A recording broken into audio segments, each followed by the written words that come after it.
예배 중에는 이 찬송이라는 것이 있어요. 설교도 중요하고 다 중요하지만 찬송이 무진장 중요합니다. 우리가 찬송을 지금 30분을 하고 또 10분을 찬송을 지금 했어요. 했는데 어떤 찬송에서든지 열심히 자기가 자기 신앙의 고백적인 그냥 찬송을 드려야 마음이 정비가 되고 은혜를 받을 자세가 되는데 건성으로 그냥 속으로만 따라서 하면은 은혜가 안 됩니다. 그래서 내가 여기 난 잘 됐다고 봐요. 저기 최기 선생하고 최기재 선생 여기 찬양하는 걸 보고 잘 됐다. 저들이 피아노 맞추고 드럼 치는데 자기 마음의 열매를 많이 못 맺거든. 저것만 치면은.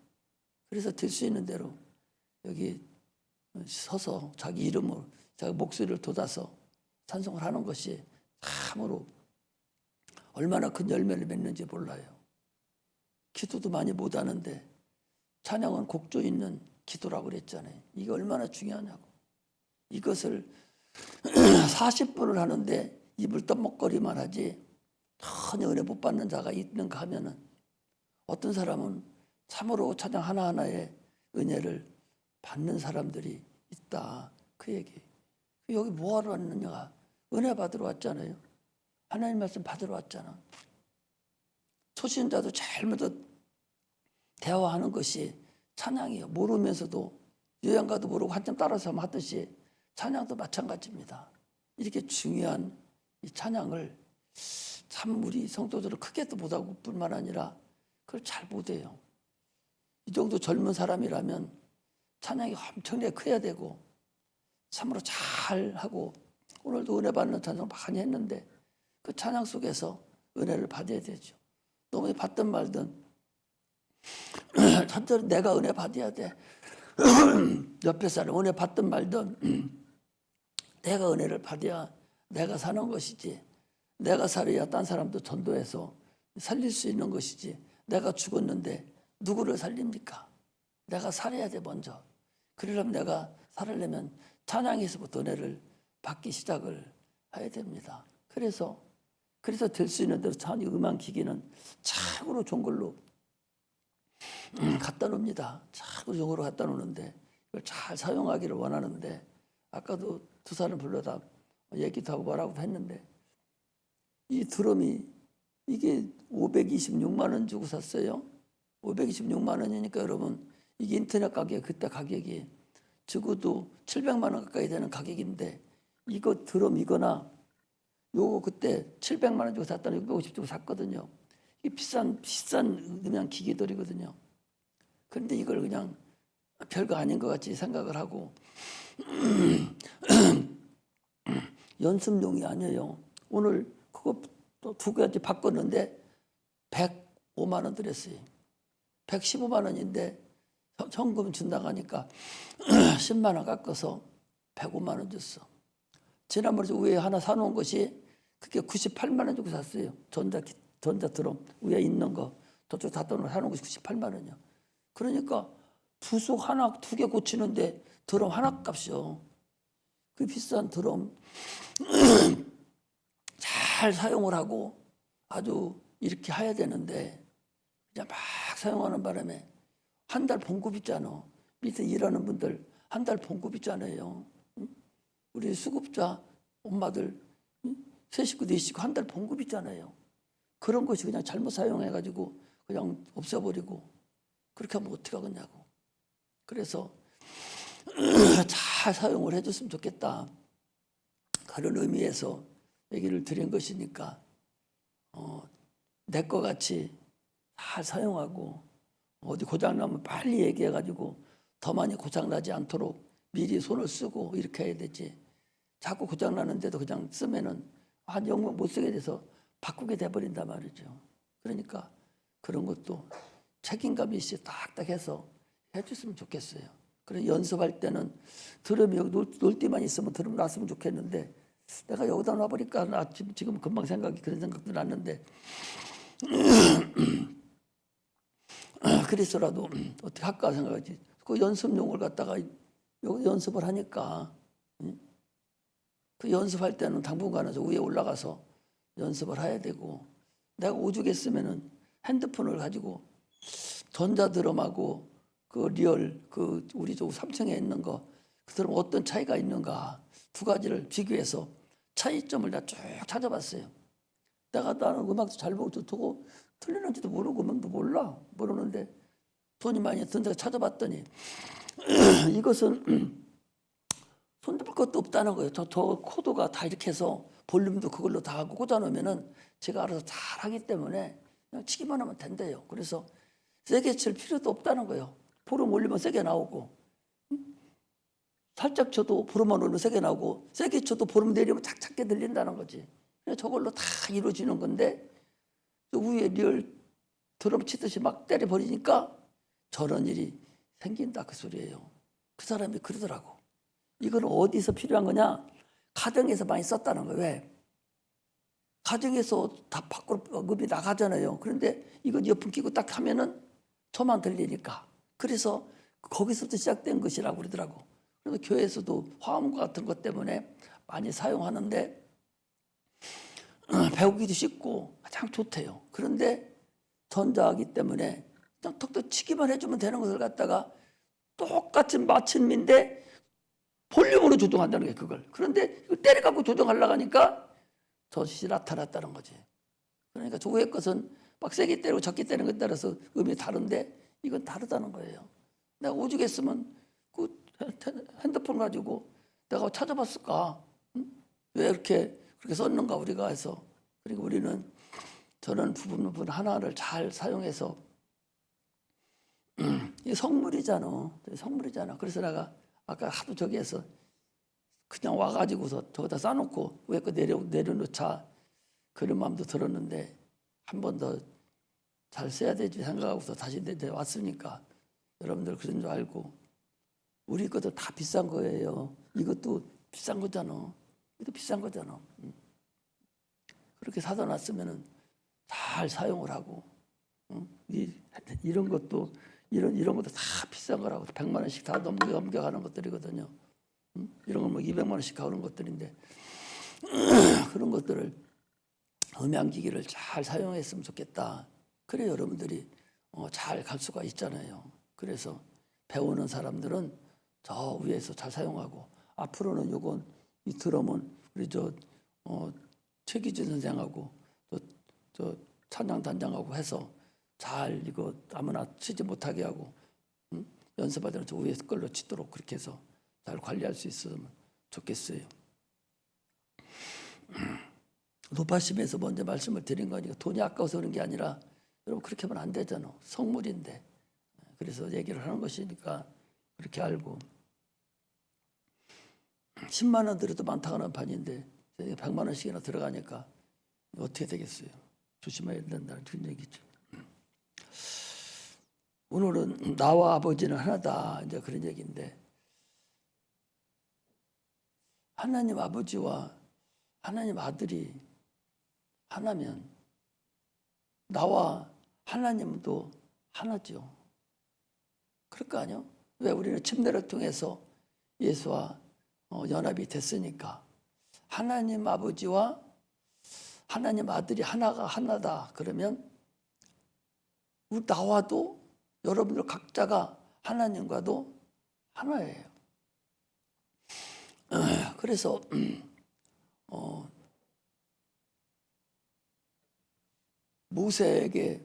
모세를 바로에게 보낼 때 하나님께서 너를 신과 같이 모세가 너를 볼 때는 신과 같이 여기게 하겠다라고 했고 사도행전에 보니까 우리를 뭐라고 했냐 신의 소생이다 그랬어요.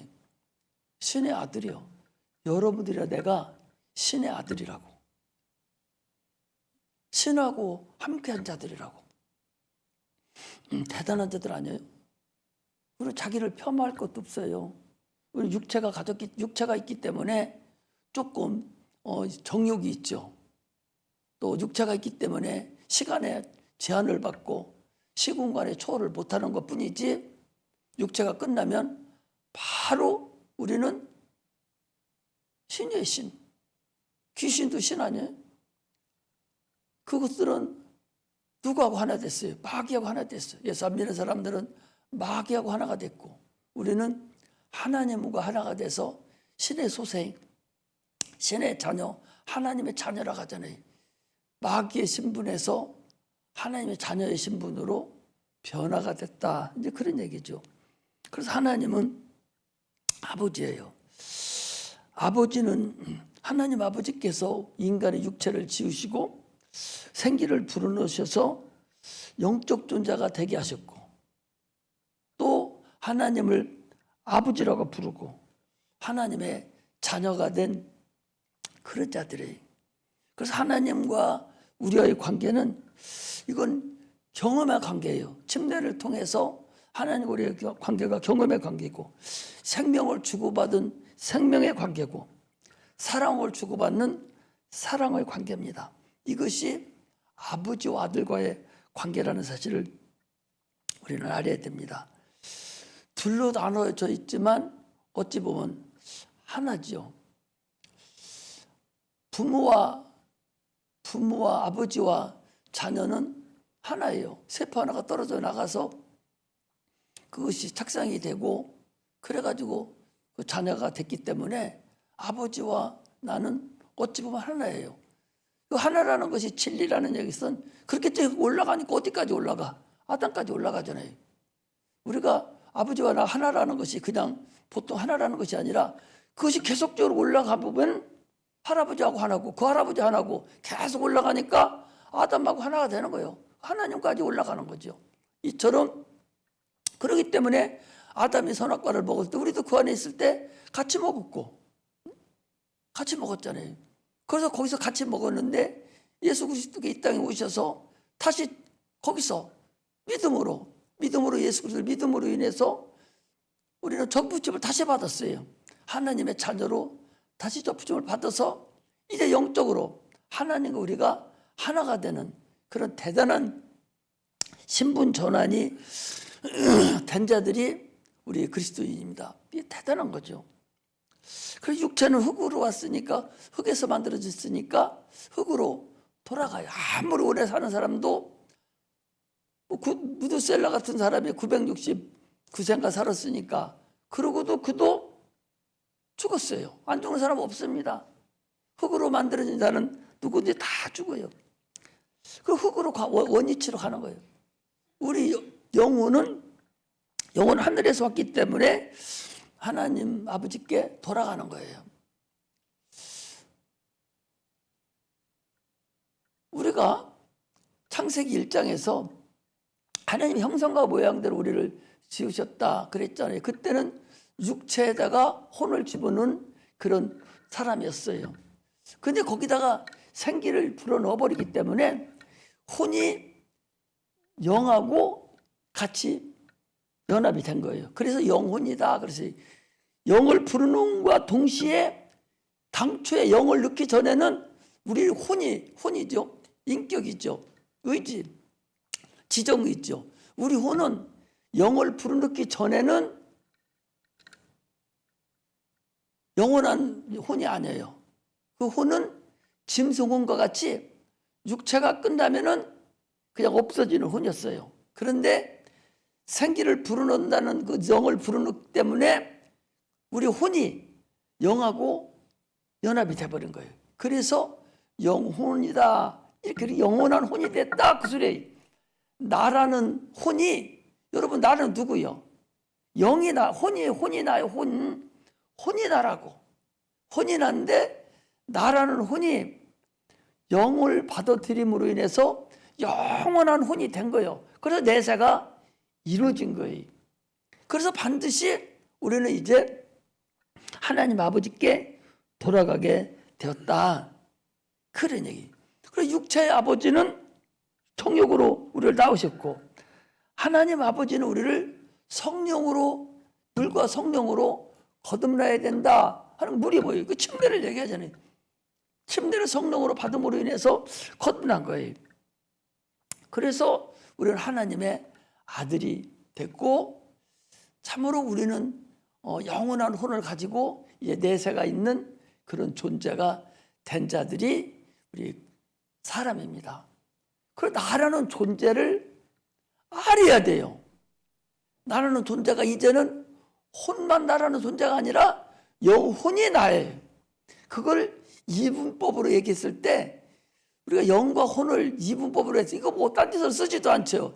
기독교에서만 쓰는 거죠. 영을 이분법으로 얘기했을 때는 육체하고 영혼 이렇게 분리를 하고 이렇게 구별을 해요. 그리고 이것을 세부로 해서 삼분법이다 할 때는 육체, 혼, 영 이렇게 해요. 그래서 영하고 혼을 설명하기 위해서 영혼이랑 나눠서 설명을 해주고 이 혼이 무엇에 사용되는 것이고 뭐 하는 거냐, 영혼 도대체 이건 뭐냐, 하나님이 부어놓는 영혼 뭔가 이런 걸 얘기할 때는 우리가 육체와 혼과 영이다 이렇게 구분을 합니다. 이거 내가 얘기하는 거 아니요. 성경에서 다 써 있는 거 성경 찾아봐도 다 있어. 고린도 후서에도 있고 다 나와. 다른 어떤 세상에 유명한 책이라 할지라도 인간학이라는 것을 덜어 있기는 있는데 인간학 같은 데서 이런 것이 어디 있어요, 여러분? 없어요. 인간을 다루는 육체와 영혼, 혼 이걸 다루는 데는 세상에 어디도 없어. 우리 기독교에서만 다뤄. 이게 참으로 중요한 거잖아요. 신앙생활을 해도 여러분 제대로 신앙생활을 해야 돼. 하나님 아버지를 제대로 알고 영혼이 나라는 것을 확실하게 알아서 그 영혼이 영원히 지옥 가게 생겼는데 예수 그리스도로 인해서 우리가 구원받아서 나라는 영혼이 영원한 천국에 갈 수 있는 내세의 행복을 얻었다. 이렇게 알고서 신앙생활을 해야 되고 육체가 설령 힘들고 어렵다 할지라도 항상 기쁨이 넘치고 소망이 있어야 되고 믿음이 있는 그런 삶을 우리가 살아야 됩니다. 참으로 우리는 처음에는 자녀들을 딱 놔놓고서 철들기 전까지는 부모가 굉장히 힘들죠. 어른이 돼서도 철 안 드는 사람들이 있으니까 참으로 자식을 낳은 후에 점점 자라면서 철이 들어가요. 보통 어떤 집에 가면은 큰딸이 큰딸, 맏딸이라고 하죠. 보통 맏딸이 엄마를 가장 잘 알아. 맏딸이. 그리고 맏딸은 살림 미천이라고 그러죠. 왜 맏딸이라고 하냐? 철을 제일 먼저 들어.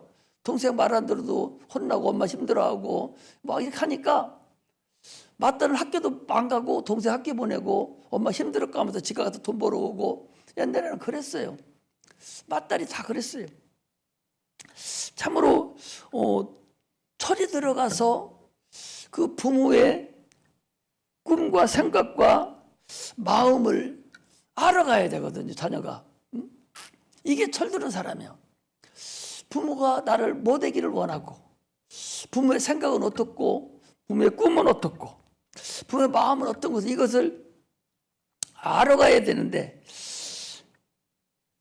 이것을 알고서 자녀가 그 꿈을 이루어 가려고 노력을 하고 이루는 것을 자녀들은 부모들은 무진장 기뻐합니다. 자녀가 원하는 거, 부모님이 원하는 거, 그걸 자녀가 알고서 그 꿈을 이루어드리면 얼마나 좋아합니까? 어디 나가서도 당당하게 얘기하고 살잖아요. 그래서 자녀는 부모의 면류관이라고 그랬어요. 얼굴이라고 그랬습니다. 잘 되면 어디 가서 자기는 그래도 현찮고 막 거기까지 살아도 우리 아들이 어떻다고 하면은 금방 달라지잖아요. 이게 부모와 자녀가의 관계예요.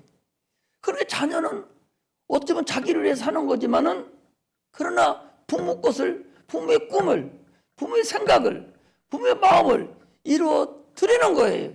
이것이 참으로 근본이죠. 그래서 여러분 봐봐요. 나무가 뿌리에서 진액을 받아서 막 올려서 저 나무 끄트머리, 최고 끄트머리 그 잎사귀 너머에 있는 그 열매 열린 그 열매까지 진액을 옮겨주려고 할 때 우리가 안 봐서 그러지 그게 얼마나 큰 힘을 들여서 열리게 하겠어요. 그 나무가 열매가 중간에 안 열려요. 나무 끄트머리 열리거든. 간드랑간드랑하는 그 가느다란 거기에 열매가 열려버리거든. 거기까지 나무가 뿌리에서 받아들여서 그 위에가 진액을 올리려고 한다면 그 얼마나 힘들겠어요. 그 매달려 있는 그 열매는 또 얼마나 힘들고. 부모하고 자녀의 관계도 이런 관계예요. 끝까지 자녀가 끝까지 잘 되기를 원하고. 그렇죠. 그런 자녀들은 그렇지 않아요. 자녀들은 참으로 부모를 몰라요.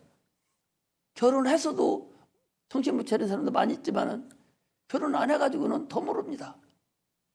그 부모를 몰라. 참으로 안타깝죠. 그 철이 들들어서 그래. 자기 새끼 나와봐야 알아, 그것도. 하나님도 마찬가지라는 거예요. 지금 내가 얘기하려고 하는 것은 나무를 얘기하고 사람을 얘기하는 것은 하나님과 우리와의 관계가 자녀와 아들의 관계를 자녀와 자녀의 관계같이 아버지와 자녀의 관계같이 그런 관계다 하는 것을 얘기하는 거예요. 하나님과 우리의 관계는 하나라고 그랬으니까 우리가 하나님 자녀 아닙니까? 육신의 부모의 자녀를 얼마나 사랑합니까? 어른이 됐더라도 그거 먹고 살만해도 자꾸 뭐 주고 싶고 갖다 주고 싶고 무슨 일이 있나 알아보고 싶고 그게 부모예요. 그 꿈을 이뤄드렸으면 좋은데 못 드린 사람도 있잖아요. 그 철이 늦게 들은 거예요.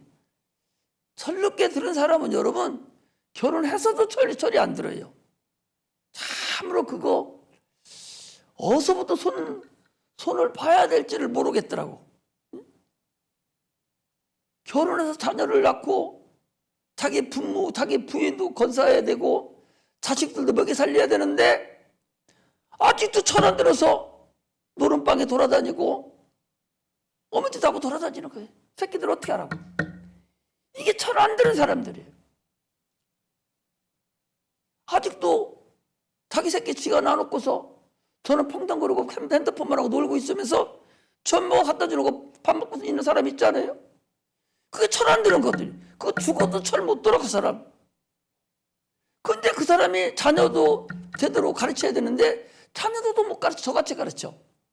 이게 세상 사람. 그 부모가 얼마나 마음이 아프겠어요.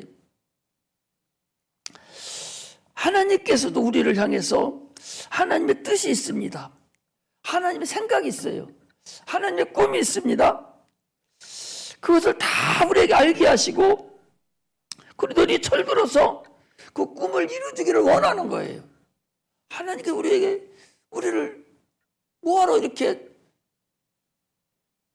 우리를 구원하기 위해서 아들까지 보내서 십자가 못 박혀 죽게 하고 그 어려운 걸 다 당하게 하시고 이를 구원하신 그 근본 꿈이 있다니까. 그 근본 소원이 있단 말이죠. 그 소원을 우리에게 말씀해 주셨어요. 그게 뭐예요? 예수님께서 하늘로 올라가시기 전에 하늘과 땅의 모든 권세를 내게 주셨으니 너희는 모든 족속을 제자 삼아서 아버지와 아들과 성령의 이름으로 침례를 주고 내가 너에게 분부한 것을 가르쳐 지키게 하라. 내가 세상 끝날까지 너와 함께 있으리라. 이것이 어찌 보면 마태복음 마지막 장의 마지막 절에 있는 것인데 그게 내가 너희들과 함께하겠다는 그 근본이거든요. 그게 우리에게 주신 꿈이에요. 우리가 바라는 거예요. 그것이. 하나님은 그걸 원하는 거예요. 왜? 하나님은 죄인이라도 나쁜 놈이라도 자기를 죽인 놈이라도 그 사람이 구원받아서 하나님 자녀가 되기를 원합니다. 많은 사람들이 자녀가 되기를 원하죠. 그렇다면 여러분들의 내가 그 하나님의 그 꿈을 이루어드리는 것이, 그것이 바로 우리 주님이 원하시는 꿈이요, 원하시는 방법입니다. 우리가 여러분의 내가 철이 들었다면 말귀를 알아들을 줄 알아야 돼요. 하나님 왜 나를 구원하셨는가? 너 한 사람만 놓고 그만두라고 했다면 우리까지 복음이 안 왔을 거려. 12제자가 12제자만 너희들만 보고 말았다고 그랬으면은 우리까지 복음이 와요? 그 사람들로 좋다고 해버리고 말지. 그 제자들이 뭐예요? 사도 바울이 뭐예요? 어떤 사람 맞아 죽기도 하고 칼에 찔림도 당하고 그 어려움을 다 당하면서도 끝까지 하나님의 꿈을 이루어드린 사람들이 그게 세상에 감당하지 못하는 사람이라고. 우리는 세상이 감당치 못하는 사람이 돼야 돼요. 주님은 그걸 원하는 거예요. 그것을. 자녀로서 아버지와 내가 하나라면 아버지의 꿈을 이루어드리듯이 하나님 우리 아버지라면 우리 아버지 하나님의 꿈을 이루어드리는 것이 우리의 근본이에요. 12제자 70명 예수님 믿을 때 5만 명이 믿었다고 싶다. 그 사람들이 자기들만 예수 믿고 그냥 말아버렸어요. 여러분들과 같이 전도 한 번도 안 했어. 그러면 누구한테 전도가 갑니까? 아무한테도 안 가요. 거기서 끝나버리고 맙니다. 그들이 퍼져나가서 계속 복음을 전함으로 인해서 오늘날 우리까지 교회에 들어와서 참으로 큰 복을 받아서 구원함을 이뤘다면, 지금 우리도 마찬가지예요. 지금도 동일합니다. 나는 우리나라가 참 한심하다고 생각해요. 좀 나서졌는지를 모르지만, 아니 2000 몇 년 된간다. 그런 30년인가 그렇게 되면 앞으로 30년이 몇 년이나 남았어요. 한 해 입학하는 아동 수가 수십만 명이 되던 입학인 수가 10,000명 정도, 80,000명, 90,000명 뿐이 안 된다는 거예요. 여러분 생각을 해봐. 그것이 10년 가면은 나라가 유지되겠는가? 2050년이 굉장히 먼 것 같아도 여러분들 때 2050년 들어와요. 2050년 되면은 300만 명, 100만 명 차 안 남는다는 거예요. 다 없어져 버리고. 안 나니까. 0.78명이라고 그러니까 세계에서 1등이요. 세계에서 1등. 안 난다고는 일본도 우리가 제쳤어, 그걸. 얼마나 똑똑한 사람들이 많은지 몰라. 일본 사람은 결혼도 안 한다고 그래요. 결혼도 안 하고 자녀도 안 낳는 말 물론 하고.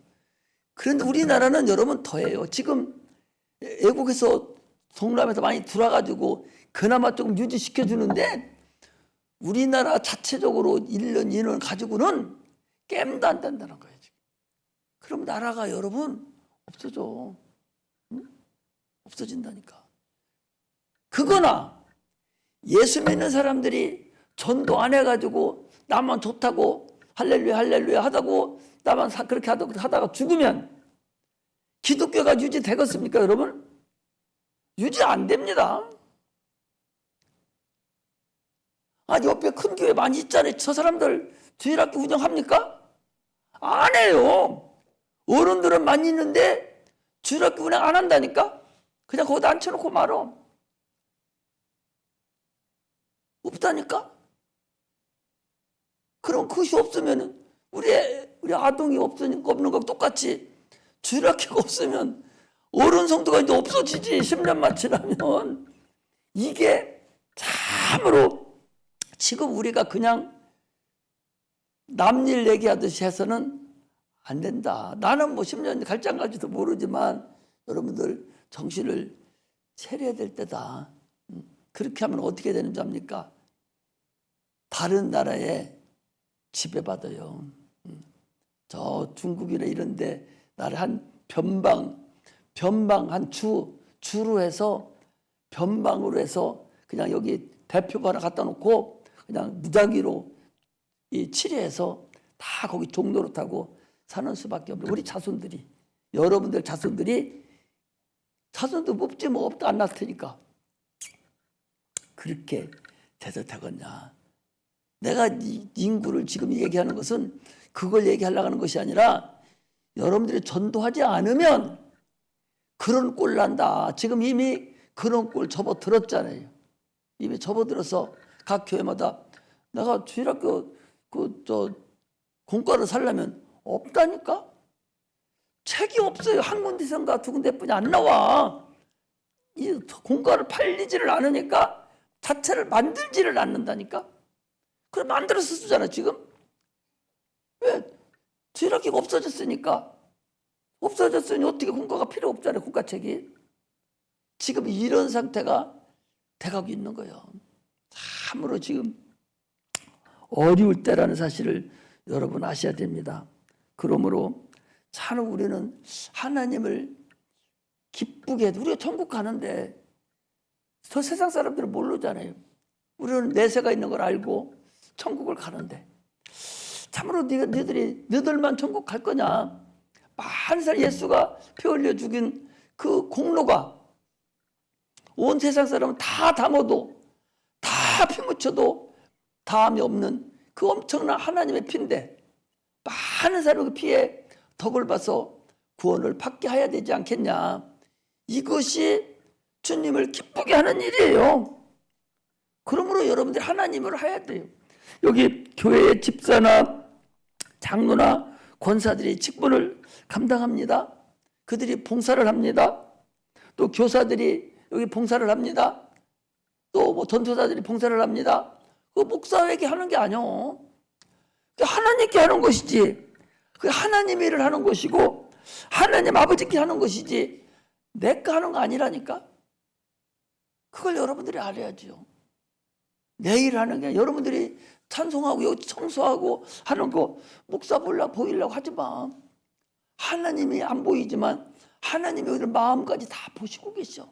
청소를 하는 거나 찬양 연습을 하는 거나 모든 하나하나를 다 하나님이 보고 계신다고.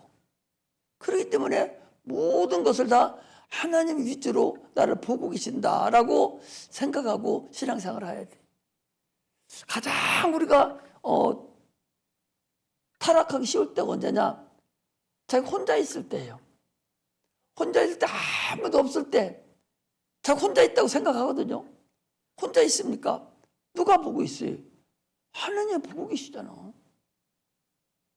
참으로 우리는 하나님만 항상 내가 하나님은 하나인데 그분이 항상 나를 보고 계신다 라고만 생각한다면 더 이상 볼 거 없어요.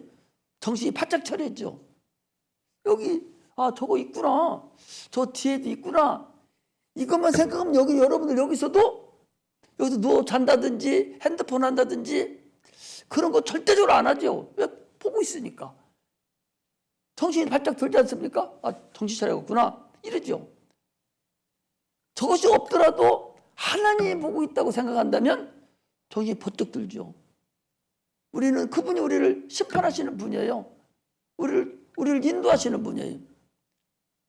하나님 나를 감시한다고 생각해야 돼. 이것이 감시하는 것이 아니라 하나님이 나를 감시한다라고 생각하는 자는 신앙생활을 제대로 하는 거야. 감시하는 자가 없는 자 같이 망나니는 없는 거예요. 지 마음대로 하는 거잖아요. 아무도 보는 사람 없다고 생각하니까. 그러나 하나님 나를 감시한다고만 생각한다면 참으로 누구도 함부로 세상 살지 않을 거요. 말도 함부로 하지 않을 거요. 행동도 함부로 하지 않을 거요. 합당한 일, 참으로 정상적인 일만 하지 함부로 하지 않을 거예요. 우리 일평생 하나님이 나의 아버지가 되시고 그분이 나를 감시하신다. 이걸 알아야 돼. 이 성경은 하나님의 눈이에요. 우리를 보고 계신다고. 이걸 우리가 알고서만 신앙생활을 한다면 참으로 함부로 말도 할 수가 없지 않습니까? 그런 마음을 내가 항상 먹고 있어야 돼. 그래서 하나님이 기뻐하시는 일을 내가 해야 돼.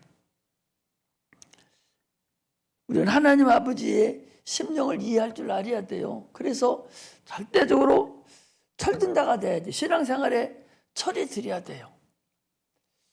내가 여러 번에 걸쳐서 어디 초등학생 같아. 이거 찬양 크게 해야 된다. 입을 크게 벌려서 해야 된다. 여기서 오늘 또 얘기하잖아요. 근데 다음 주일날 가보면 또 속으로 찬양해. 애들하고 똑같아. 그렇게 얘기를 하더라. 항상 입을 크게 벌려서. 우리의 언어는 영어 같은 거는 입을 크게 벌릴 필요도 없어요. 입술로 이렇게 해버리잖아요. 그건 그러잖아요. 그러나 이거 우리의 이 언어는 입술이 움직이는 대로 크게 들어 작게 나오거든요. 찬양을 크게 입을 벌려서 해라 하는데도 전혀 생각을 안 하고 다른 생각하면 입만 떠뻑거리고 말지 정성을 들여서 찬양을 안 해. 철이 안 드는 것 같아. 여러 번에 걸쳐서 했는데 초등학생들이 아직 어리니까 또 잊어버린다 하지만 어른들이 여기 올 때는 적어도 뭔가 은혜 받기 위해서 오잖아요. 그러잖아요. 은혜 받고 오니까 은혜 받으려면 마음가짐이 생겨야 되지. 잔뜩 찌그러진 거 가지고 앉아있으면 내가 지금 이런 얘기해도 마음이 상한 사람들은 제대로 알아들어집니까? 욕하죠. 목사님 날마다 저런 소리만 한다고. 내가 그런 소리 들으러 왔냐고. 막 그러죠. 그런 은혜 받은 사람들은 그렇죠. 그래요. 막 이렇게 긍정적으로 받아들이는데 은혜를 못 받은 사람들은 긍정적으로 받아들이지 않습니다. 긍정적으로 받아들여야 내한테 명령이 돼서 나를 움직일 수가 있잖아요. 그러려면 어떻게 해야 돼? 그럼 찬양을 하면서 마음을 타독거리고 하나님 마음에 내가 가까이 가려고 노력을 하고 막 크게 찬송해서 나를 자꾸 저도 복종시키고 하나님 앞에 가까이 가려고 해야 되는데 그게 없다면 참으로 한심하지 않는가 그런 생각이 들어요. 나는 오늘도 저는 찬송할 때 은혜도 많이 받았어요. 참으로 찬송하는데 은혜가 있으니까 기도하다 말고 찬송하게 돼. 은혜 못 받으면 내가 기도해버립니다. 근데 나하고 관계없고 오늘 은혜 없네. 그러면 내가 기도해버려요. 그러나 기도하다가 은혜로운 찬송이 나오면은 그때는 스톱하고 찬양을 해. 여러분 그렇게 하게 해야 돼요. 다른 사람이 다 그렇게 하게 만들어야 돼. 막 기도해서 우리가 드리는 찬양이 하나님 은혜 받게 해주세요. 하나님 받으시고 앉아있는 사람 은혜 나게 해주세요. 막 이렇게 하면서 기도하면서 해야만이 은혜가 된다. 같은 찬양도 항상 달라요. 그래서 우리는 참으로 하나님을 기쁘시게 하는 하나님의 자녀로서 철이 든 그런 신앙생활, 하나님의 뜻을 내가 이루어드리는 그런 능력의 자녀들이 되시기를 주의 이름으로 축복합니다. 할렐루야. 기도하겠습니다.